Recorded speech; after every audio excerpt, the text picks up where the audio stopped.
Get that car out of here.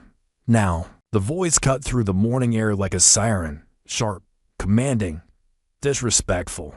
It came from a uniformed officer standing at the entrance of the South Precinct, the squat brick building in the heart of the city. His hand hovered near his hip, not on his gun, but close enough to send a message. The engine of the McLaren purred low, silky, almost amused.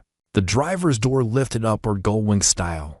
A polished Oxford shoe stepped out first. Then a man in a tailored gray suit, calm, silent, black. He adjusted his cufflinks splashum, subtle, his face unreadable. "Sir, you're in a restricted area." The officer barked. "You can't park this circus here. Move it." No smile, no hostility either, just patience. He raised his eyes slowly. "I'm here for a meeting." That only made things worse. A second officer joined. "You here to bail someone out? Because that ain't how you show up to a precinct." Behind them, a few staff leaned in windows, watching. One chuckled. Another pulled out a phone. Someone muttered, "Show off." Another said, "Drug dealer's nephew, maybe." The man didn't respond. He just reached into his inside jacket pocket. Immediately, the first officer stepped forward. "Keep your hands where I can see them."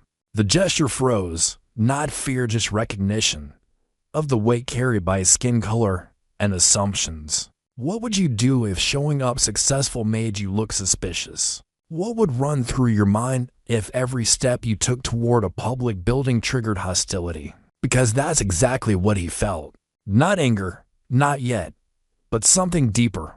That old ache. The one that says, you can own the world and still not be welcomed on your own street. He took a breath. "I'm here to speak with your captain." This he gestured calmly to the car. "Is not a crime." But the uniformed man smirked, took a slow step forward, and said under his breath, "People like you don't walk in with toys like that unless you're hiding something." The McLaren sat there gleaming under the rising sun, metallic curves catching every golden beam. But inside the precinct, tension was already rising. He could hear the whispers, the murmurs. Who is he? Why isn't he leaving? Call someone. And still, he didn't flinch. "Let me ask you something. If you walked into a place of power, fully within your rights, and were told to leverage this because you didn't look right, what would you do?" Comment below with just one word, stay or go. Because that moment, that pause was exactly when everything started shifting. But next, he would do something that no one expected. He'd take a step forward. He'd reach for a pen. And when he finally signed the check, well, let's just say, jaws weren't just dropping. They were snapping shut in shame. But that wasn't even the worst part. Stick around, because in part 2, you'll see exactly how deep this prejudice ran and why his silence was more powerful than any badge in that building. The envelope hit the ground before he could finish his sentence. A crisp ivory letter embossed with a city seal slid across the concrete like trash in the wind. The officer didn't even look at it. "I don't care who sent you," he sneered. "Next time, try using the front entrance like normal folks." The crowd around the precinct doors wasn't a crowd anymore. It was a silent jury, frozen, watching, judging. Someone behind the front desk coughed. Another whispered, "I think he said he had a meeting." The man in the gray suit looked down at the letter now crumpled at his feet. No rush to pick it up. No anger on his face. Just that same silence, cold like steel. He bent down slowly, brushed the dust off the envelope, and stood back up. "I was invited," he said, voice even, "by your captain." "Captain's busy," the cop shot back, "and you are wasting my time." Then came the real sting. The second officer leaned against the squad car, arms crossed. "Let me guess," he smirked. "You're one of those social media entrepreneurs, influencers in rented cars." The first laughed. "Right? Probably filming some TikTok prank." That's when it hit him. Not just the insult, but the deep, familiar ache. The one that whispered, even now they only see the car, not the man. The leather, not the legacy. The skin, never the story. Have you ever been talked down to by someone who had no idea who you really were? Like they mistook your silence for weakness? Your kindness for permission? It stings, doesn't it? The man took one step forward, not fast, not confrontational, just deliberate. And suddenly, both officers stiffened. He pulled out a second envelope, black, sleek, with gold trim, handed it to the second officer. "Open it," he said, calm as water. The man hesitated. "What is this?" "An agreement, signed, approved, for the expansion of this precinct." They tore it open and stopped breathing. A check, payable to the city, $2 million, signed. Below the signature, founder, Struck Holdings, strategic advisor to the mayor. The color drained from the first officer's face. His mouth opened, closed, no sound. But the silence only made the truth louder. Inside, through the tinted windows of the precinct, someone bolted upright. A woman in uniform. She stared through the glass, then disappeared from view. And that's when the door finally opened. The captain himself stepped out. "What the hell is going on here?" he asked, already knowing something was wrong. The man in the suit didn't turn.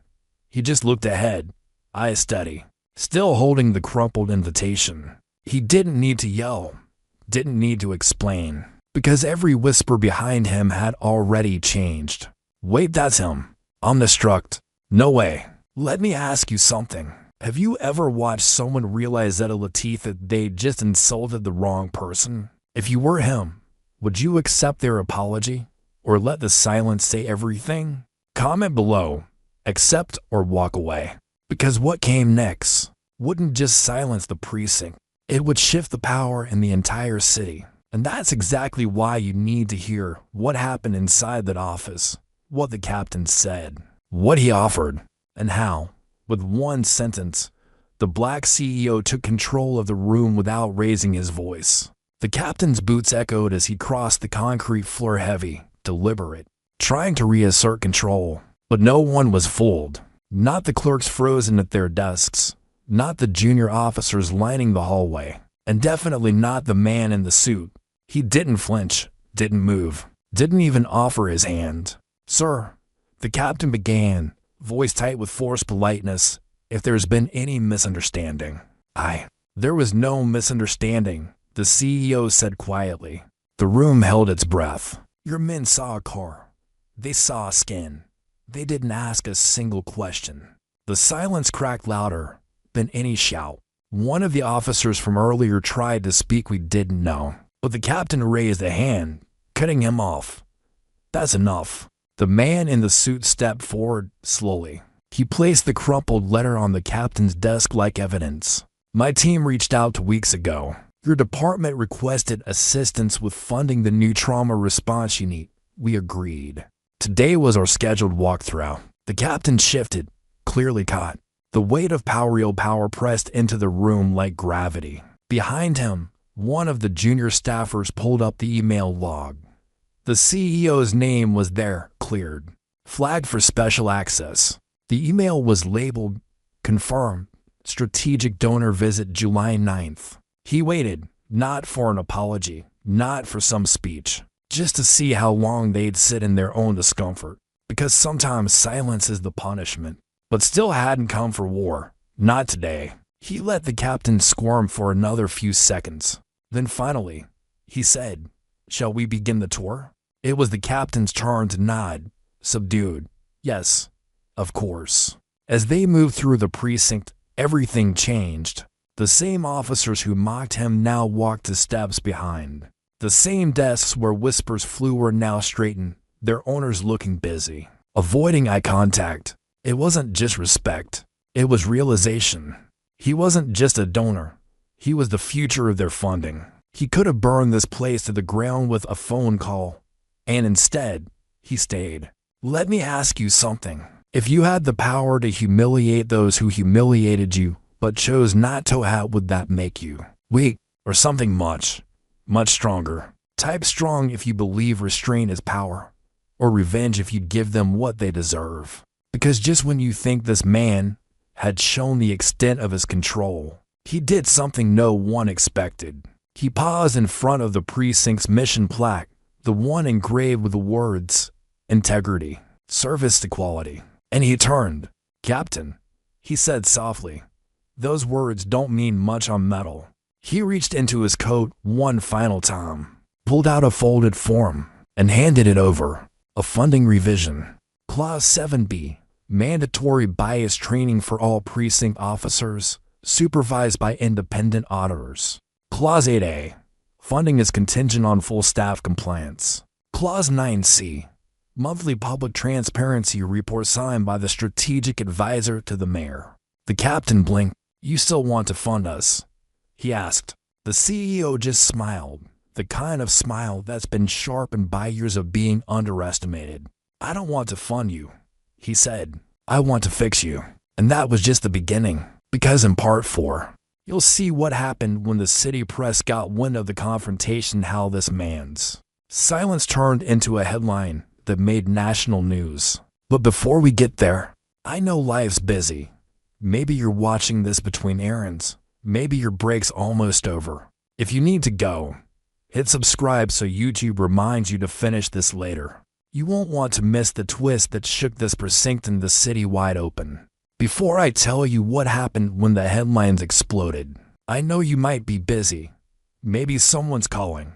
Maybe your break's almost up. But if stories like this grab you, stories where the quiet man holds all the power, go ahead and hit subscribe now. Because in this next part, his silence doesn't just change one precinct. It starts to shake the whole city. By 4:13 p.m., the story had leaked. A reporter from the local paper got hold of a staffer who'd been watching from behind the glass and who couldn't stop talking. She walked right into her office. She said, dropped the quote like it was nothing. The quote spread like wildfire. I don't want to fund you. I want to fix you. By 5:47 p.m., 3 different news outlets had picked it up. By 6:12 p.m., it was trending on Twitter. And that was before anyone even knew the man's name. The clip of him stepping out of the McLaren calm, slow, perfectly dressed was already circulating. Shot from someone's phone. No yelling, no fists, no drama. Just presence. And presence, when earned, is louder than protest. You ever notice that? That some people don't need to raise their voice to take over the room. It wasn't until Channel 8 News dug deeper that they realized who he was. Founder of one of the largest logistics tech firms in the tri-state area. Fortune 500 board advisor. One of the top donors behind the mayor's re-election campaign. And yet the previous recipient of the Community Justice Award. Yeah, the man they kicked out for arriving in a McLaren? He literally built the city's crisis response protocol after the 2020 floods. That's when things started unraveling fast. The mayor's office released a statement. We're aware of the incident involving Mr. Bennett, our strategic advisor, and a valued contributor to public policy reform. We are taking this matter very seriously. The precinct went silent online. No tweets, no comments. Internally, panic. The 2 officers involved were temporarily reassigned. Emergency meetings were called. You ever seen an institution scramble to save face when they realized they humiliated the one man, holding their future in his hands? What would you do if the people who looked down on you suddenly had to depend on you to survive? Would you walk away? Would you gloat? Or would you rebuild it on your terms? Comment build if you'd use your power to rewrite the rules. Or burn if you'd rather let it collapse. Because what Mr. Bennett did next was neither. That night, he was invited to speak on a late-night panel show. He wore the same suit, same calm voice, same deadly patience. And when the host asked him, why didn't you sue? Why didn't you go public yourself? He leaned forward just slightly, not angry, just clear. Because I don't want to punish systems, he said. I want to reprogram them. His phone buzzed with offers, advisory positions, partnerships. One major firm offered to fund the entire precinct overhaul if he took the lead. But he didn't answer any of them, because his next move wasn't about influence. It was about something much deeper, something that started decades ago. And in part 5, I'll take you back to the moment a teenage Eric Bennett was pulled over for riding a bike in the wrong neighborhood. The memory that taught him silence could be sharper than rage. And the vow he made that night to one day stand where the system couldn't touch him. Let me take you back to how it all started. It was the summer of 1996. The sun beat down hard on cracked sidewalks in South Fairview kind of neighborhood, where he'd hung in the air like judgment. Eric Bennett was 13, tall for his age, quiet, always pedaling too fast, like he was racing some invisible clock. That day, he borrowed an old 10-speed bike from a neighbor, nothing fancy, just enough to feel free. He rode across town, past the invisible lines people pretended didn't exist, blocks that turned from boarded windows to manicured lawns in less than a minute. He wasn't doing anything wrong. No headphones, no tricks, just riding. Then came the flash of red and blue in his peripheral vision. A cruiser, pulling up fast. You ever have a moment that stays in your chest for years, where time slows, but your heart races? The window rolled down. "Where'd you get the bike?" the officer asked. Eric blinked. "To borrowed it from Marcus, apartment 3B. Step off the bike." The voice was firm, unfriendly. He obeyed, hands on the hood. The metal was burning hot. He flinched. "Don't move." Gloved hands patted him down, rough, no explanation. Another officer appeared, radio in hand. "He matches the description," he muttered.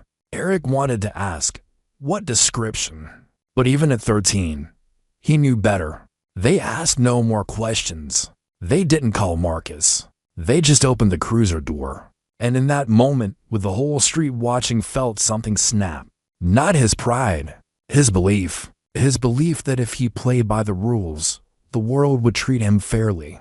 That if he stayed quiet, stayed good, he'd be safe. He sat in the back seat, staring at the wire mesh in front of him, wondering, why didn't they see me? Why did they only see what they feared? You ever been there? Not in a cruiser, maybe, but in a moment where someone looked straight at you and saw something you weren't. Common scene if you've ever felt invisible or misjudged. If someone once got you all wrong, they released him an hour later. No apology, no explanation.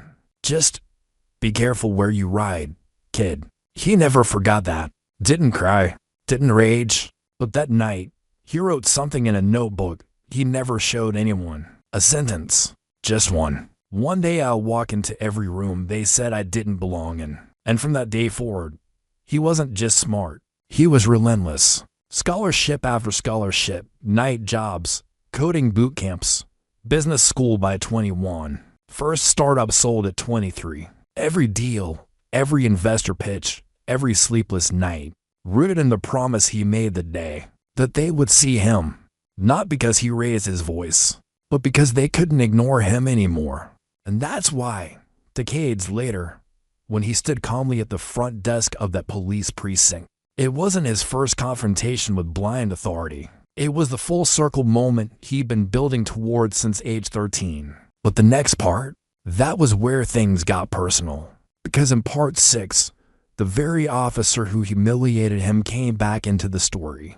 Not in uniform, but begging for something far more human. Forgiveness. You won't believe what he asked, or what Eric said in return. It was 3 weeks later. Eric was standing at the back of a community event, nothing flashy. Just a town hall discussion on public safety and youth mentorship.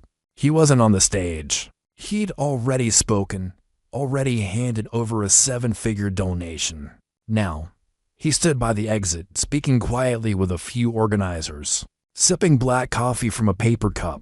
And that's when he saw him. The same officer. The one who tossed the envelope onto the ground like it was junk mail. But this time no badge, no uniform, no swagger. Just khakis and a blue polo shirt, head low, hands clutched. Eric noticed him before the man noticed Eric, and for a second he considered walking away. Not out of fear, out of mercy. But he didn't move, because sometimes people need to look you in the eye, not for your sake but for their own. The man looked up, froze. Then, slowly he approached. "Mr. Bennett," he said, voice rough, "do you have a minute?" Eric didn't answer, just looked at him. The man swallowed hard. "Yeah, I just wanted to say I saw the interview. The one you did on Channel 8. Eric nodded once, still silent. The man kept going, nervously. "I've been thinking a lot about how I handled things the day at the precinct. You mean when you dismissed me before I spoke? Eric's voice was calm, measured, but sharp as glass. The officer winced. Yeah, that, among other things. There was a long pause. Then the man reached into his pocket, pulled out a folded photo. It was old, faded, curled at the edges. A boy on a BMX bike, smiling wide. My son, the man said softly. He's 15 now. Mixed. His mom's black. He looked up, eyes damp, and last week he got stopped. Outside a store he goes to every day. They thought he was stealing. He wasn't. The silence between them was electric. He came home, and he looked at me the way I know I once looked at people like you. Eric said nothing, but his gaze didn't soften. I guess I'm saying, the man's voice cracked. I get it now. I didn't then, but I do now, and I'm sorry. He offered his hand. Eric looked at it, just looked. Let me ask you, what would you do if the man who once treated you like you didn't matter now stood in front of you, stripped of all rank, asking not just for forgiveness, but for understanding? Would you shake his hand or walk away? Come and forgive if you believe people can change, or never if some things should never be forgotten. Eric didn't shake his hand. Not yet. Instead, he asked, "What are you doing here?" The man blinked. I signed up to volunteer. They needed help with youth mentoring. I figured maybe I could listen for once. Eric studied him, not the face, the posture, and then said quietly, "You want to do better." "Yes, I do." "Then don't apologize to me. Apologize to the next kid before they have to become me." And with that he turned and walked away, leaving the man standing there, photo in hand, tears he didn't try to hide. Because forgiveness isn't always a handshake. Sometimes it's a mirror. But what happened next would shake Eric in a way even that moment couldn't. Because in part 7, a letter would arrive at his officino return address. Inside was a name from his past, a name he hadn't heard since the night everything fell apart. It came in a plain white envelope, no return address, just his name, typed in small letters, Eric D. Bennett. It sat on his desk for hours. His assistant thought it was nothing. Another invite, maybe a thank you note. She left it atop a stack of contracts. But the moment Eric saw it, something inside him stilled. He didn't know why, didn't know how, but the paper felt heavy. He opened it slowly. Inside, a single sheet of paper. 2 lines, 1 name, and no explanation. Jerome Carter still remembers the night. He never stopped looking for you.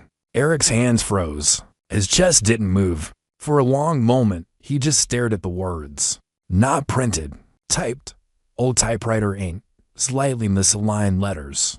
Jerome Carter. He hadn't heard that name in 27 years. Let me take you back. They were kids, both 13, back when Eric still believed friendships were forever.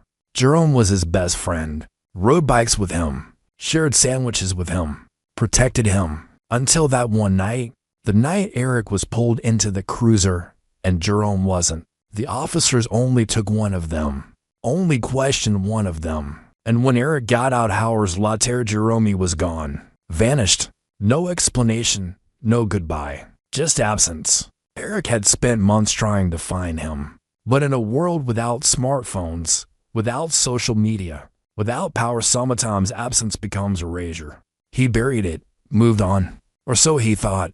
But now, this letter, this one name, ripped open something buried under success and silence. He stared at it again. Jerome Carter still remembers the night. What did that mean? Was it regret? Was it warning? Was it hope? Eric leaned back in his chair, eyes locked on the paper, and for the first time in years, he felt unmoored.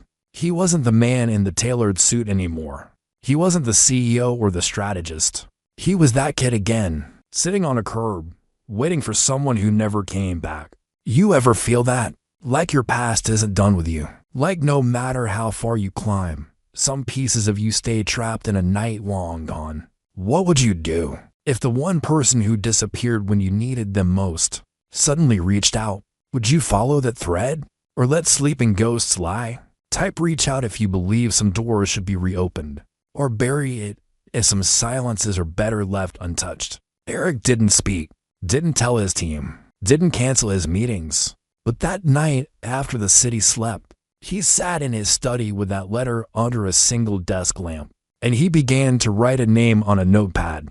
Not Jerome, another name, a name only to people alive would understand. Because to find Jerome, he had to revisit someone else, someone who'd promised they'd never speak of the night again. And in part 8, you'll see who that person is, and why opening that door might cost Eric more than he ever expected. Her name was Lorraine Knox. She used to live on the second floor of the building where Eric and Jerome spent their childhood summers jumping fire hydrants, dodging corner hustlers, chasing sunlight between chain-link fences. Lorraine was 16 back then, sharp-tongued, watchful.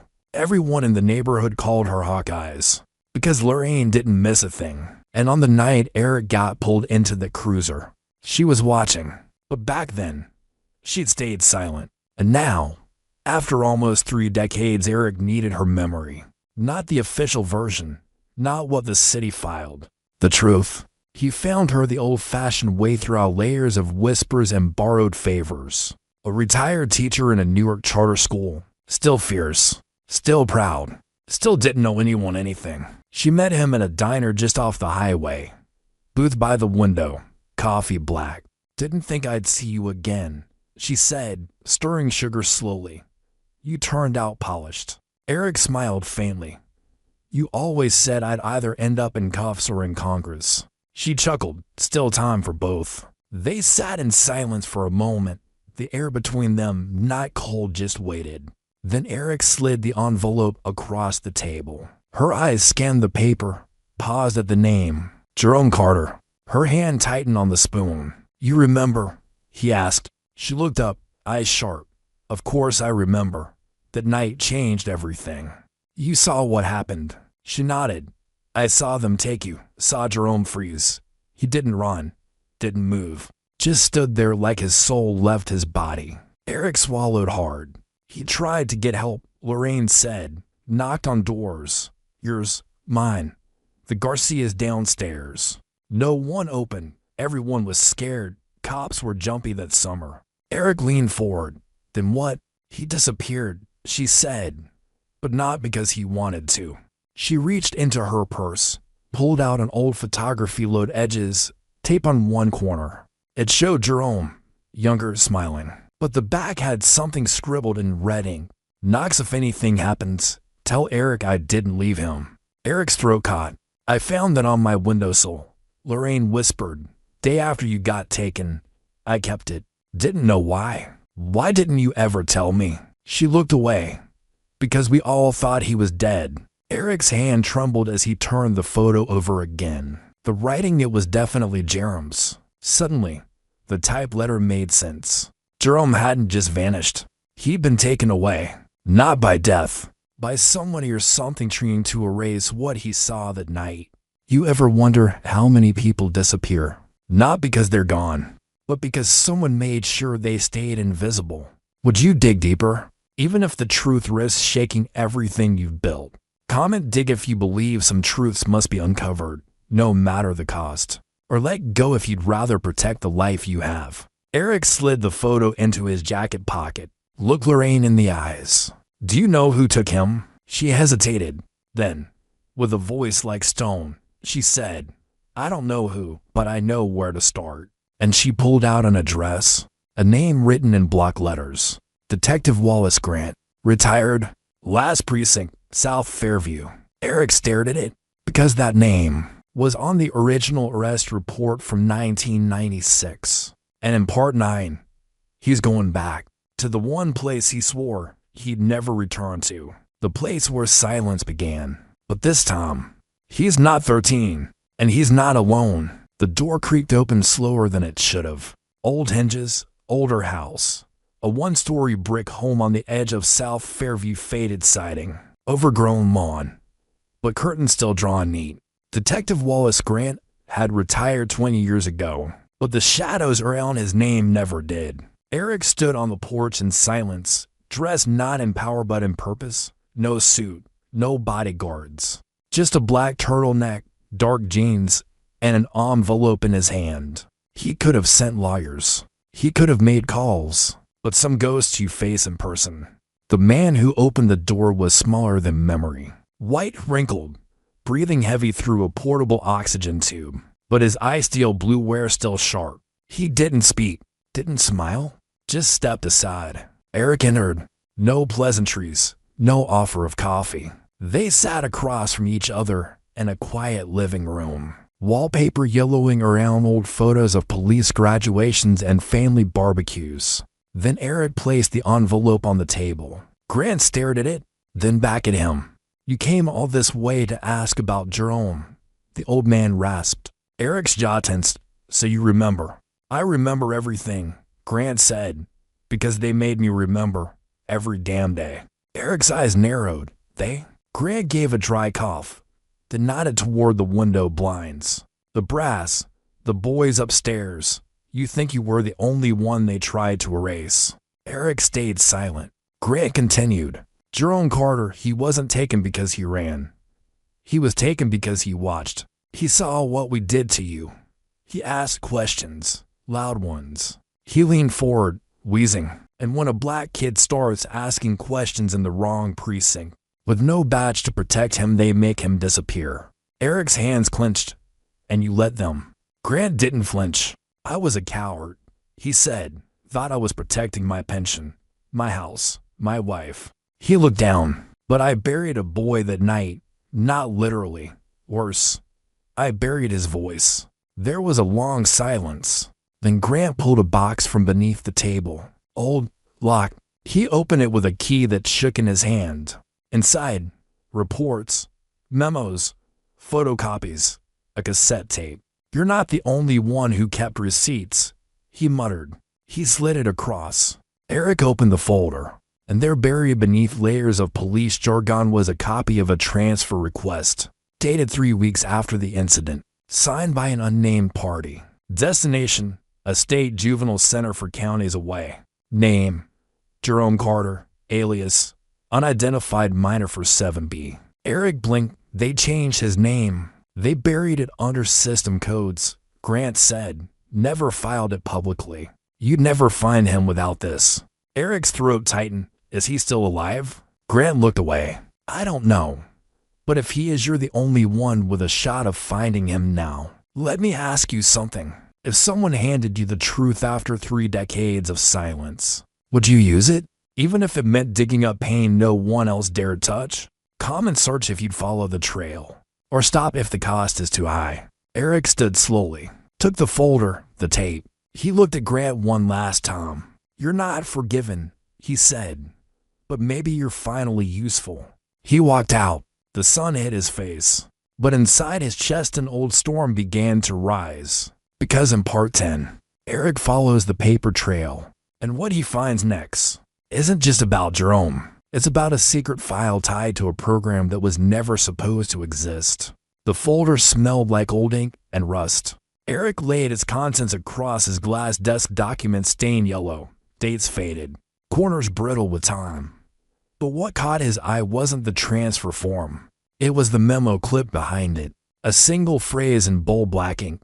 Project or EFRACT. Rehabilitation, extraction, federal reallocation, and containment training. It didn't sound like a youth program. It sounded like a cover. Eric leaned back in his chair. Beside the memo was the cassette tape Grant had given him. No label, just a piece of masking tape with August 1996 scribbled in red marker. He didn't have a cassette player, but he had connections, and in less than 6 hours, his team had it digitized. The voice on the tape, Jerome, 13 years old, scared, whispering. They told me I could go home if I kept quiet, but I saw what they did to Eric. I saw the cop push him. I saw the second one lie on the report. They told me I was being relocated to keep me safe, but I think they're hiding me. Please, if someone hears this, tell him I didn't run. Eric's chest tightened. That voice high, cracking, full of fear wasn't just a memory. It was a time capsule, a confession, a cry buried in bureaucratic silence.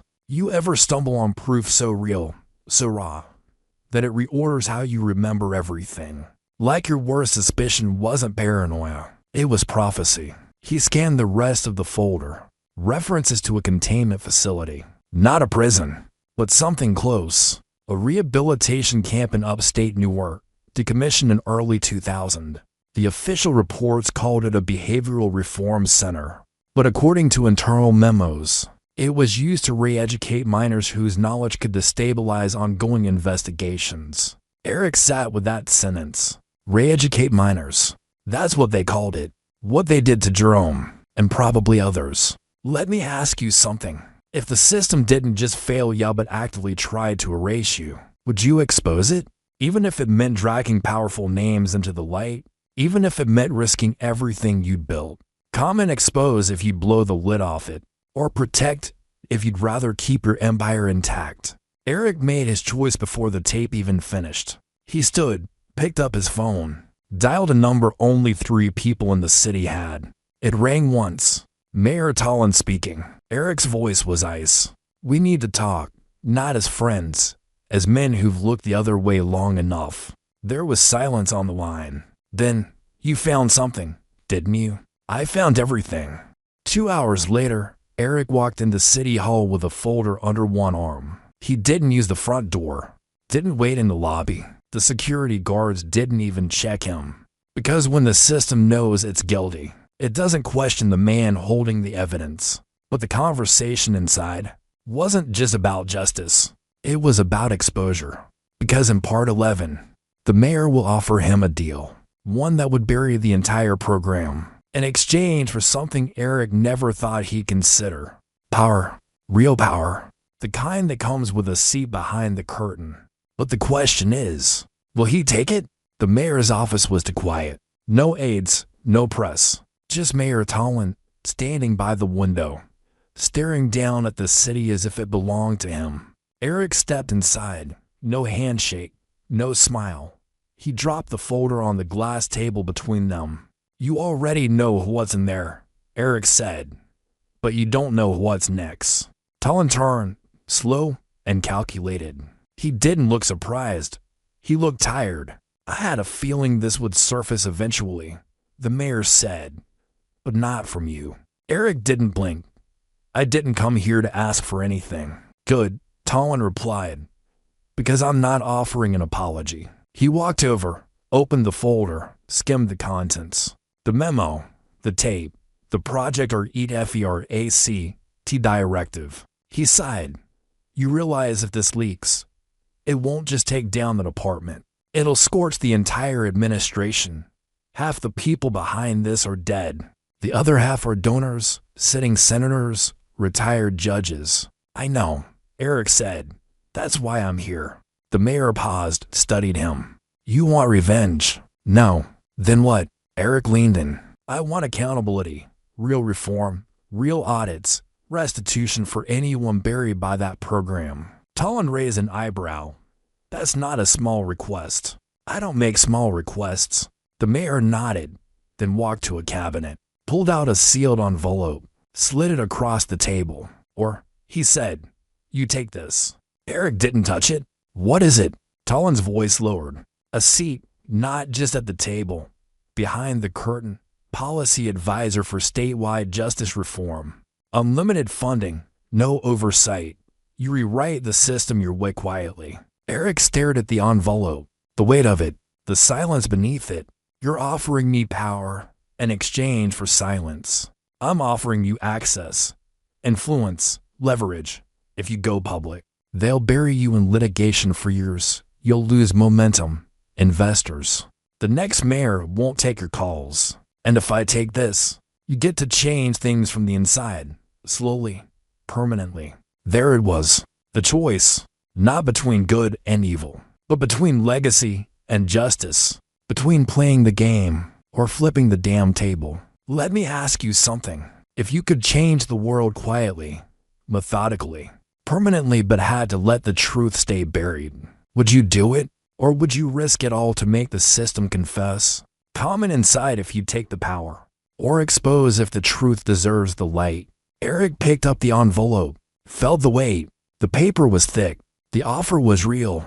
He looked the mayor dead in the eye. "You think I want to change this quietly?" Talon smirked. "I think you're too smart not to." Eric placed the envelope back down. "I didn't build everything I built just to sit in a bigger room and watch the same crimes happen." He stood. Talon straightened. "You'll regret this." Eric turned toward the door. "No," he said. "You will. Because in part 12, the silence finally ends. The press conference begins. And Eric doesn't just reveal the truth. He brings someone back no one ever expected to see." The press conference was scheduled for noon. By 11:37 a.m., the rotunda of City Hall was packed. Cameras perched like vultures on tripods. Reporters whispered rumors like gospel. Nobody knew what Eric Bennett was going to say. They just knew he wasn't here to play politics. The podium bore no city seal, no party banner, just a single black placard with white letters. "Truth isn't negotiable." At exactly 12 p.m., Eric stepped out from behind the curtain. No entourage, no notes, just the folder in his hand, the one with Jerem's name on it. He looked into the sea of faces, journalists, staffers, even a few officers from the same precinct that once threw him out. Flashbulbs sparked. He waited, then spoke calm, clear. "No one here needs another speech about justice." He held up the folder. "What you need is proof." And with that, he placed the contents on the podium. The memo, the tape, the photo, everything. "My name is Eric Bennett," he continued. "I built companies, advised cities, funded the very departments meant to serve the people. But I'm here today not as a CEO, not as a donor. I'm here as a witness." He let those words sit. 29 years ago, a boy was taken not because he broke the law, but because he refused to stay silent. That boy's name was Jerome Carter, and the system tried to erase him. Gasps swept through the crowd. Reporters started scribbling furiously. "But they failed," Eric said. Then he turned, and from the wings slowly, silently a figure stepped out. Older now, shoulders broader, but face unmistakable. Jerome, alive, breathing, and broken. You could hear the oxygen leave the room. The cameras froze. A woman in the third row dropped her pen. Eric didn't speak. He didn't have to. Jerome stepped up to the mic. "I don't want revenge," he said, voice low, steady. "I want recognition." He paused, and not just for me, for every name that disappeared in a file, for every child labeled as a threat just because they remembered the wrong thing. Silence again, but this time thick with awe. "Let me ask you something. If someone stood in front of the world and told your buried story, would you feel rage or relief? Come and heard if you've waited too long to be understood, or rise if you believe silence must end now." Eric stepped forward, placed a hand on Jerem's shoulder. "This is not the end," he said. "This is the beginning." The room erupted, not into applause, but into reckoning. Reporters shouted questions. Cameras turned like rifles. But Eric walked off the stage quietly, Jerome beside him. Because justice, it didn't need an echo. It just needed a witness. And now, the city had one. You just watched a story most people would bury. A story of power, of silence, of survival. But the real question is, what would you do if you were next?